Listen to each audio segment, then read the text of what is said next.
UP के संभल को लेकर कितना हंगामा किया अखिलेश की पार्टी, राहुल गांधी ने, प्रियंका वाड्रा ने, ओवैसी ने। ऐसा लग रहा था कि मोदी योगी प्रेशर में आ जाएंगे। संसद तक बवाल हुआ भाई, लेकिन ना तो मोदी प्रेशर में आने वाले हैं ना योगी प्रेशर में आने वाले हैं। सीएम योगी ने तो आज संभल के मामले में विधानसभा में खड़े होकर ऐसी ऐसी बातें कह दी जो कहना किसी और नेता के बस की बात नहीं लगती। योगी आज अलग ही मोड में थे भाई, फायर मोड में थे, जैसे वो पुष्पा वाला अवतार ले लिया। योगी ने विधानसभा में क्लियर कट कह दिया कि सनातन पर वो झुकेंगे नहीं, संभल पर वो रुकेंगे नहीं। संभल के हरिहर मंदिर का सच अब और नहीं दबेगा, संभल के पत्थरबाजों को बख्शा नहीं जाएगा, जय श्री राम के विरोध में फर्जी सेकुलरवाद अब नहीं चलेगा। ये सारी बातें आज योगी ने सदन में खड़े होकर कही। आज विधानसभा में योगी आदित्यनाथ ने कैसे संभल हिंसा को लेकर माहौल बनाने वालों को करारा जवाब दिया, इसकी एक झलक देखिए, फिर विस्तार से सारी बात बताता हूं।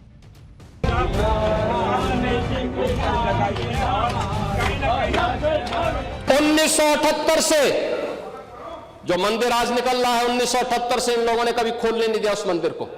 मेरी तो विरासत इतनी लंबी चौड़ी है, इतनी प्राचीन है कि मैं उस परंपरा को ही लेकर के चले जाऊं। मैं जय श्री राम का नारा, हर हर महादेव का नारा और राधे राधे राधे राधे के संबोधन से ही अपना पूरा जीवन काट सकता हूं। मुझे किसी और स्लोगन की आवश्यकता ही नहीं है।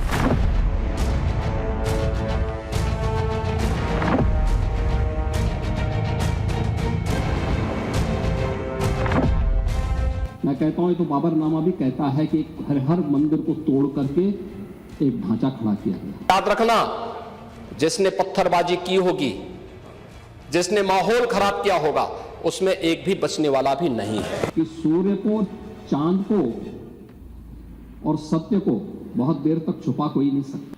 हमारा पुराण भी इस बात को कहता है कि भगवान विष्णु, श्री हरि विष्णु का 10वां अवतार संभल में ही होगा।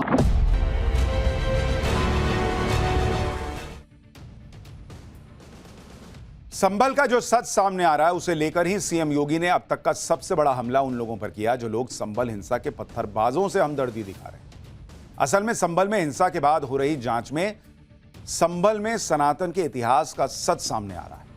संभल में हिंसा के बाद प्रशासन ने अतिक्रमण और बिजली चोरी के खिलाफ बड़ा अभियान शुरू किया। इस अभियान के दौरान प्रशासन ने संभल में साल 1978 में हुए दंगों के बाद से बंद पड़े प्राचीन मंदिर को भी खोज निकाला। पुलिस की टीम ने खुद सालों से बंद पड़े मंदिर की सफाई की। मंदिर के अंदर हनुमान जी की मूर्ति, शिवलिंग के सामने नंदी और भगवान गणेश की मूर्ति मिली। मंदिर मिलने की जानकारी मिलने पर श्रद्धालु वहां पहुंचे और करीब 46 साल बाद 46 साल से बंद पड़े इस मंदिर में विधि विधान से बजरंगबली की पूजा की गई। देखिए आप उस पूजा को।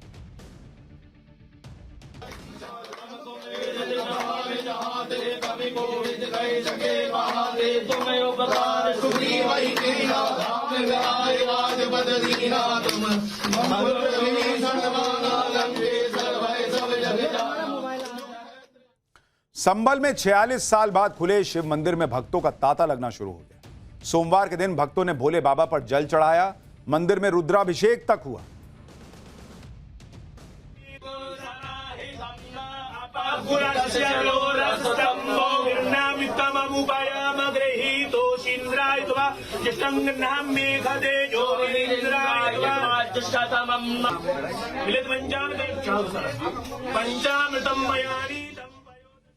सोचिए 46 साल से मंदिर बंद पड़ा था, प्रभु की पूजा नहीं हो रही थी, अब जाके हो रही है। संभल के डीएम और एसपी ने भी मंदिर में बैठकर पूजा की। मंदिर की सुरक्षा के लिए और उस पर निगरानी रखने के लिए सीसीटीवी कैमरे भी लगा दिए। सीएम योगी ने संभल में 46 साल बाद खुले मंदिर का मुद्दा भी उठाया। संभल का माहौल बिगाड़ने वाले पत्थरबाजों पर सख्त कार्रवाई की बात दोहराई। एक बार सुनिए सीएम योगी का मैसेज कितना लाउड एंड क्लियर है। 1978 से जो मंदिर आज निकल रहा है, 1978 से इन लोगों ने कभी खोलने नहीं दिया उस मंदिर को। जो आज बजरंगबली का मंदिर निकल रहा है, जो वहां पर आज 22 कुएं किसने बंद किए थे, इन 22 कुओं को भी वहां पे बंद किया गया। और वहां का माहौल इतना तनावपूर्ण किसने बनाया था? ये पत्थरबाज कौन थे? एक भी गिरफ्तारी बिना साक्ष्य के नहीं हो रही है। और याद रखना, जिसने पत्थरबाजी की होगी, जिसने माहौल खराब किया होगा, उसमें एक भी बचने वाला भी नहीं है। सीएम योगी आदित्यनाथ ने क्लियर कर दिया, जिसको जितनी छाती पीटनी है पीट लो, जिसको जितना आंसू बहाना है बहा लो, लेकिन पत्थर चलाओगे तो कानूनन कार्रवाई होगी। संभल में जो मंदिर मिला है वो कहां पर है, इसके बारे में भी आपको बताता हूं। संभल की शाही जामा मस्जिद से करीब 1 किलोमीटर की दूरी पर खग्गू सराय मोहल्ला है। इस मोहल्ले की मेन रोड से करीब 500 मीटर अंदर यह पुराना मंदिर बना हुआ है और यह मंदिर करीब 70 गज में बना हुआ है। पुलिस के मुताबिक इस मंदिर के बारे में तब पता चला जब पिछले दिनों डीएम और एसपी ने बिजली विभाग की टीम से बिजली चोरी के खिलाफ छापेमारी करवाई। इस छापेमारी के बारे में आगे विस्तार से बताऊंगा, लेकिन पहले 1978 के दंगों के बाद इस मंदिर के बंद होने की कहानी, दंगों के बाद इलाके से पलायन कर चुके बुजुर्गों की जुबानी सुनी। वो बता रहे हैं कि संभल में कैसे दंगे हुआ करते थे, क्या हुआ था जिसके बाद यह मंदिर बंद हो गया। और सीएम योगी ने विधानसभा में जिसका जिक्र किया, संभल के पत्थरबाजों पर आंसू बहा रहे लोगों के निशाने पर लिया, उसके बारे में आगे बताऊंगा, लेकिन पहले सुनिए संभल का इतिहास जो लोग आपको नहीं बताते। 1978 में जो सांप्रदायिक दंगा हुआ, उस दंगे के बाद से यहाँ पर आगजनी हुई हमारे पड़ोस में, और यहाँ पर हिंदुओं का कत्लेआम हुआ। उसके बाद इतनी दहशत हो गई इस हमलों में। हमारे चारों तरफ मुस्लिम आबादी है और हम घिरे हुए थे मुस्लिम आबादी से। हमारे 40-50 परिवार यहाँ रहते थे मोहल्ला खग्गू सराय में। तो हम लोगों ने पलायन किया और हमने जो अपने मकान थे वो बेच दिए। अब जब वहाँ कोई हमारे समाज का व्यक्ति नहीं रहा तो इसलिए उस मंदिर में पूजा पाठ भी संभव नहीं हो पाया। हमने वहाँ पर एक पुजारी की नियुक्ति भी की थी कि भाई वहाँ दोनों वक्त आरती तो हो जाए कम से कम, लेकिन वो पुजारी भी 1 महीने 15 दिन के बाद वो घबरा गया। बोले साहब वहाँ सुरक्षा का माहौल नहीं है। सुरक्षा का माहौल नहीं है, इसलिए लोग वहां से हट गए, पूजा बंद हो गई। यह है संभल का सच। संभल में हुए जिन दंगों का जिक्र विधानसभा में दिए भाषण में सीएम योगी ने किया और जिन दंगों के बाद संभल से बड़ी संख्या में हिंदू पलायन कर गए, आज आपको उसके बारे में भी जानना जरूरी है। अलग अलग रिपोर्ट्स के मुताबिक 29 मार्च 1978 को होली के 3 दिन बाद संभल में अब तक का सबसे बड़ा दंगा भड़क गया था। होली में हुए किसी विवाद को लेकर पहले ही हिंदुओं और मुसलमानों के बीच तनाव बना हुआ था, लेकिन इस बीच एमजीएम कॉलेज की सदस्यता को लेकर बवाल बढ़ गया। रिपोर्ट्स के मुताबिक कॉलेज की मैनेजमेंट कमेटी में आजीवन सदस्यता के लिए मंजर शफी नाम के शख्स का चंदा मंजूर नहीं हुआ, जिसके विरोध में मंजर शफी भीड़ जुटाकर बाजार बंद कराने निकल पड़ा। इसका हिंदुओं ने विरोध किया तो भीड़ ने उन्हें मारा, लेकिन अफवाह उड़ाई गई कि हिंदुओं ने मंजर शफी को मार दिया, जिसके बाद संभल में दंगा भड़क गया। 29 मार्च से 20 मई तक दंगों की वजह से शहरी इलाके में कर्फ्यू लगा रहा। पुलिस प्रशासन की इंटरनल रिपोर्ट के मुताबिक इन दंगों में 184 से ज्यादा हिंदू मारे गए। दंगों के वक्त संभल के जिस खग्गू सराय मोहल्ले में महादेव का मंदिर बना है, उसे बनियों का मोहल्ला कहते थे, क्योंकि वहां रहने वाले ज्यादातर लोग कारोबारी थे। लेकिन दंगों के बाद इस इलाके में रहने वाले 100 हिंदू परिवारों का पलायन मजबूरन हो गया, रह ही नहीं पाए वो लोग वहां पर। भाई संभल में बनियों का वो मोहल्ला आज भी है, लेकिन उसमें एक भी हिंदू परिवार नहीं रहता। उनकी निशानी के तौर पर पुराना शिव हनुमान मंदिर बचा है। संभल में हुए दंगों का इतिहास आज विधानसभा में सीएम योगी ने भी याद दिलाया और पत्थरबाजों के लिए आंसू बहा रहे लोगों को निशाने पर लिया। सुनिए सीएम योगी को। 1947 से लेकर के अब तक 209 हिंदुओं की निर्मम हत्या वहां हुई है संभल के अंदर, 209 हिंदुओं की। और एक भी बार किसी ने उन निर्दोष हिंदुओं के लिए कभी 2 शब्द नहीं कहे, उनके प्रति, उन परिवारों के प्रति संवेदना के शब्द नहीं कहे। महोदय, जो आज घड़ियाली आंसू बहा रहे हैं, ये लोग कभी भी उन निर्दोष हिंदुओं के बारे में कभी 2 शब्द नहीं कहे। संभल में मंदिर का पता लगने के बाद जब प्रशासन ने आसपास के इलाके को खंगाला तो मंदिर से महज 10 कदम की दूरी पर एक कुआं भी मिला। इस कुएं की जेसीबी की मदद से खुदाई शुरू हुई तो पुलिस प्रशासन के अधिकारी भी हैरान रह गए। कुएं में करीब 15-20 फीट खुदाई होने के बाद 3 खंडित मूर्तियां मिली। ये मूर्तियां माता पार्वती, भगवान गणेश और कार्तिकेय जी की बताई जा रही है। कुएं से मूर्तियां मिलने के बाद पुलिस ने इसकी घेराबंदी कर दी।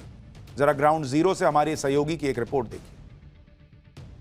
वहाँ पे कुआं था, उसके अंदर से कुछ मूर्तियां मिली हैं और देखिए ये वही मूर्तियां हैं जिनको यहाँ पर जो एडिशनल एसपी हैं श्रीश चंद्र वो लेकर खड़े हैं। और देखिए यहाँ पर ये जो मूर्ति है ये आपको नजर आएगी। सर ये किन की मूर्तियां हैं, कुछ अभी पता चल पाया है क्या?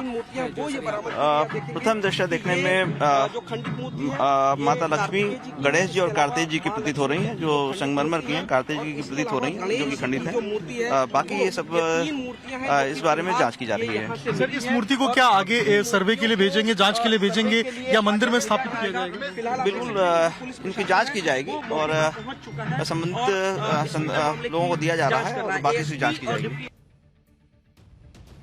जिस तरह संभल में मंदिर के पास कुआं मिला है, संभल में इस तरह के तमाम सबूत हैं और इन्हीं सबूतों को लेकर हिंदू पक्ष कोर्ट पहुंचा है। पाठशाला में हम आपको संभल में श्री हरिमंदिर से जुड़े इतिहास के बारे में पहले भी बता चुके हैं। सीएम योगी ने संभल में जिन कुओं को बंद किए जाने की बात कही, उसका जिक्र संभल के ऐतिहासिक नक्शे में भी किया गया। यह वो नक्शा है जो करीब 1000 साल पुराना है। इस नक्शे में श्री हरिहर मंदिर के पास कुएं दिखाए गए हैं। इनमें से कुछ कुओं के नाम भी दिए गए हैं, जिसमें पराशर कूप है, धरणी कूप है, विष्णु कूप है, कृष्ण कूप है, विमल कूप है, वली कूप है, यज्ञ कूप है, यम दरित कूप है, शीतक कूप है और वायु कूप प्रमुख है। संभल हिंसा को लेकर अखिलेश यादव और ओवैसी जैसे नेताओं ने यह नैरेटिव भी फैलाया कि मस्जिद के सर्वे के दौरान जय श्री राम के नारे लगने की वजह से माहौल बिगड़ा। जय श्री राम के नारे सुनकर भड़कने वालों को भी आज सीएम योगी ने विधानसभा में अल्लाहू अकबर वाला जवाब दिया। सुनिए एक बार। कल मैं आपसे कहूंगा कि अल्लाहू अकबर का जो स्लोगन है ये हमें अच्छा नहीं लगता। नहीं, आपको हम रोकें तो क्या आपको अच्छा लगेगा? नहीं, आपको नहीं, मुझे मतलब होने की आवश्यकता ही नहीं, मुझे आवश्यकता ही नहीं इसकी। नहीं, मुझे इसकी आवश्यकता ही नहीं है, मुझे इसकी आवश्यकता ही नहीं, क्योंकि मेरी तो विरासत इतनी लंबी चौड़ी है, इतनी प्राचीन है कि मैं उस परंपरा को ही लेकर के चले जाऊं। मैं जय श्री राम का नारा, हर हर महादेव का नारा और राधे राधे राधे राधे के संबोधन से ही अपना पूरा जीवन काट सकता हूं। मुझे किसी और स्लोगन की आवश्यकता ही नहीं है। यानी जो लोग ये कहते हैं कि भाई जय श्री राम का नारा लगा तो भीड़ भड़क गई, योगी आदित्यनाथ पूछ रहे हैं कल को अगर कोई कहे कि भाई हमको अल्लाहू अकबर से दिक्कत है तो क्या कीजिएगा? फिर इस तरह से काम चलेगा। एक तरफ सीएम योगी संभल को लेकर फ्रंट फुट पर बैटिंग कर रहे हैं, विधानसभा में संभल हिंसा के पत्थरबाजों का हिसाब करने की बात कर रहे हैं। दूसरी तरफ संभल में ताबड़तोड़ एक्शन भी चल रहा है। संभल की गलियों में किए गए अवैध निर्माण पर बुलडोजर एक्शन जारी है। घर हो या दुकान, जिसने भी अवैध निर्माण किया है उस पर बुलडोजर चलाया जा रहा है। संभल में बिजली चोरी के खिलाफ भी अभियान चल रहा है, जिसकी वजह से पुलिस ने 46 साल से बंद पड़े मंदिर तक को ढूंढ निकाला। दरअसल 14 दिसंबर को संभल के डीएम और एसपी बिजली विभाग की टीम के साथ बिजली चोरी पकड़ने खग्गूसराय मोहल्ले गए थे। इस अभियान के दौरान 4 मस्जिदों और एक मंदिर से बिजली चोरी पकड़ी गई। एक मस्जिद की छत पर बकायदा अवैध डिस्ट्रीब्यूशन सेंटर बना हुआ मिला। आरोप है कि इस मस्जिद की छत से करीब 100 घरों को चोरी की गई बिजली की सप्लाई हो रही थी। सीएम योगी ने आज विधानसभा में संभल हिंसा पर चर्चा के दौरान नेता विपक्ष और समाजवादी पार्टी के नेता माता प्रसाद पांडे को भी निशाने पर लिया। सुनिए माता प्रसाद पांडे को पुराणों की परंपरा को याद दिलाते हुए सीएम योगी ने कैसे संभल में हरिहर मंदिर से जुड़े इतिहास की याद दिलाई। नेता प्रतिपक्ष कह रहे थे कि वहां की स्थिति ऐसी है कि अगर मंदिर आ भी जाएगा, मंदिर बन जाएगा। मैं कहता हूं, ये तो बाबरनामा भी कहता है कि हर मंदिर को तोड़ करके एक ढांचा खड़ा किया गया। आप तो एक श्रेष्ठ ब्राह्मण कुल में आपने जन्म लिया है। आप तो भारत के पुराणों की परंपरा पर विश्वास करते हैं। हमारा पुराण भी इस बात को कहता है कि भगवान विष्णु, श्री हरि विष्णु का 10वां अवतार संभल में ही होगा, उसी संभल में होगा।